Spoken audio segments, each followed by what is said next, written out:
Hey everybody, it's Jason Blaha here, and it's time for part 2 of the Q&A, so let's go ahead and knock this out. Alright, first question. Hey coach, if the deadlift strengthens the core and works the entire body, why are low back injuries so common? If a strong core can prevent low back problems and the deadlift is a full body exercise that hits the core completely, then I would expect people who do the deadlift often would have less problems, but it's not always the case. Am I overthinking it, or is it simply a matter of form breakdown? Well, the problem with it is that people aren't being hurt doing deadlifts.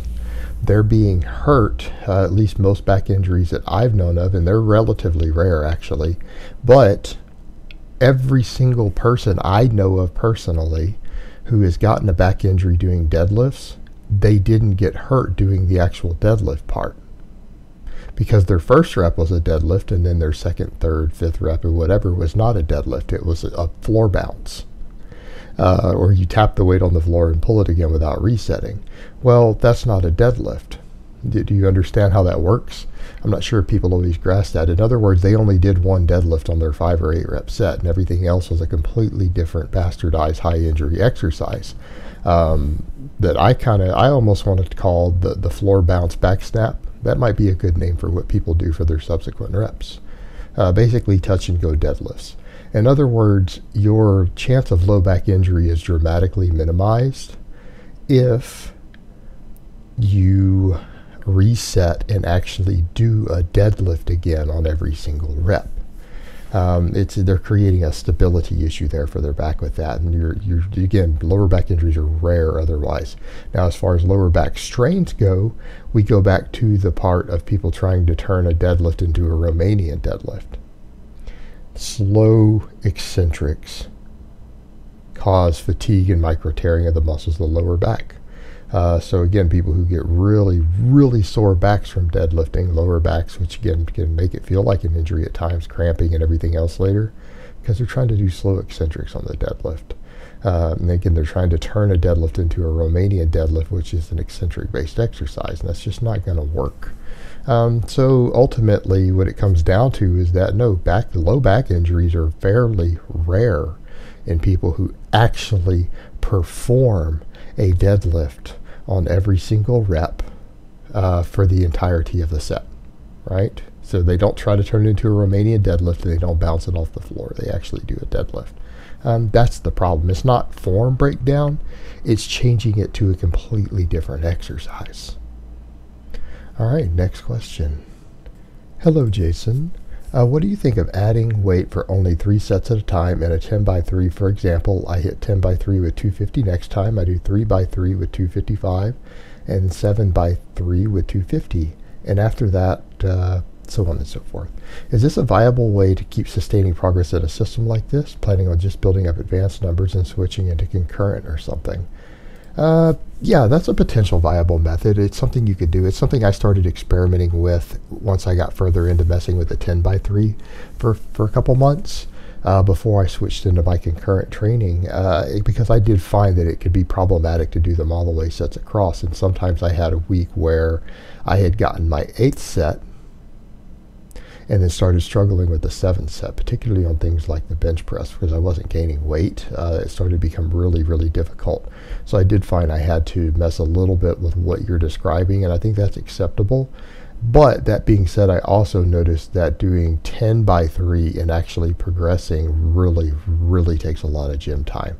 And that's the biggest downside, is that making continual slow linear progress doing a full 10 by 3, you may find yourself spending an hour and a half doing one exercise. So again, that can be a little bit of a problem if you want to continue to progress. So you can do it that way, and that will help quite a bit before you, again, like you said, you want to get to advanced numbers and then go ahead and transition into a more advanced program like a concurrent style training, and I think that'll be perfectly fine. All right, next question. If my deadlift, clean and push press, snatch and squat stance is narrower than shoulder width, am I prone to injury? I have good form though. By the way, I've seen Vasily Alexeev's C&J and snatch where he does the initial pull and he used a narrow stance. Any thoughts? Thank you, Jason. Big fan of your videos. No, I don't think they're inherently more injury prone. I would be more concerned with, are they going to give you ideal performance? In other words, if your narrow stance limits your workload or your overload, your ability to lift weight, that could be a problem. And I think that for most people, narrower than shoulder width on most of these is probably not going to give you the best leverages. A few people might have the hip structure for that, but I'm going to say for the majority of people, the overwhelming majority, you're probably going to lose some performance there because of the changes in moment arms. Maybe the hip angle might not be ideal for the torque, and you may be adding a little bit of range of motion with some of it on top of it. So again, it's very hard to say. Experiment with it and find out where you're stronger. And that's what we need to look at on these big lifts like this. As far as stance width goes, I think we need to consider where am I strongest at? Where am I strongest with these lifts?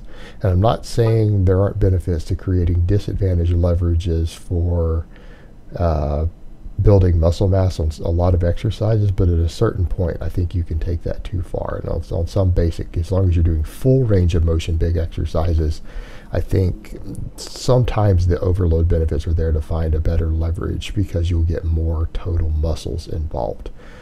With again finding kind of your ideal leverages so that you don't have a weak link becoming a bigger weak link, and again reducing overall workload and work to your body. So there's a tricky balance to be found there. So again, I don't recommend doing shorter range of motion just for the sake of doing shorter range of motion, but sometimes if your stance gives you the best leverages, sometimes it's better to go ahead and just do that. I'm going to say that when it comes to stance width. So you're going to have to experiment around and see for yourself. All right, next question. Hey Jason, currently doing 10 sets of 1 rep with 85% on the big barbell movements and some accessory work for 5x3. Basically, it's a full body routine 3 to 4 times a week. Is it possible to build an athletic, explosive body with this sort of training? As always, thanks for the great content.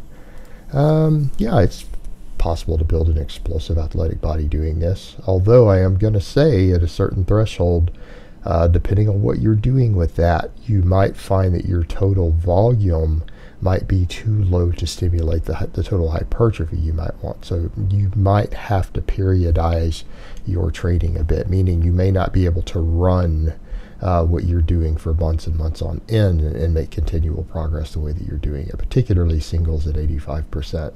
Even 10 singles at 85%, though, I'm going to say that's a little bit on the low side. You know, high numbers of singles with 90%, probably okay. 85%, I don't know. I think you're going to struggle to develop the hypertrophic response you want from that. Because again, the intensity is a little low for singles, even for volume at that point. So you might need to fine tune it a bit. All right, next question. Hi Jason, I've been following your novice program for a while and have problems to adding weight on the squat. It's my weakest lift in the program with only 90 kilograms. Do you think I need an intermediate program, or what should I do?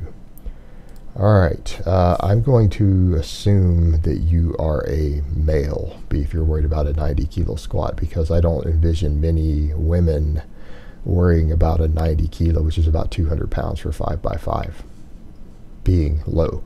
That being said, there is no way in hell I would put anyone on an intermediate program who's squatting 200 pounds for sets of 5. A male at least. A female, yes, not a male. There's no way I would do that. Now, what I would ask as far as you struggling on the squats, you need to have a serious questions you need to ask yourself. You need to take this very seriously. If you're going to run my novice program, this program is, and I've made that very, very clear, is for people who are in a perfect environment. Meaning someone who is relatively young, healthy, doesn't have any health issues, who is willing to sleep 8 hours every night and willing to eat enough food to at least slowly gain scale weight. I'm not telling you need to bulk up and put on 30 pounds. I'm not telling you that. But if you're not seeing an upward trend on the scale, you're not getting enough sleep, you like to party, anything like that, this program is absolutely not intended for you, and it's a bad idea for you to run it. I have easier programs. So that being said, the biggest questions I would ask with this when you have a lift stalling that badly is, what's your rest look like? What's your diet look like? Are you getting sufficient nutrition to recover? Are you getting enough sleep to recover and grow? Because I'm going to almost guarantee you, with your numbers being that low and stalled, I can almost guarantee you that's what's going on. Alright guys, but that's really all I have to say on that today. I hope it's been informative, and I will talk to you guys next time in part 3.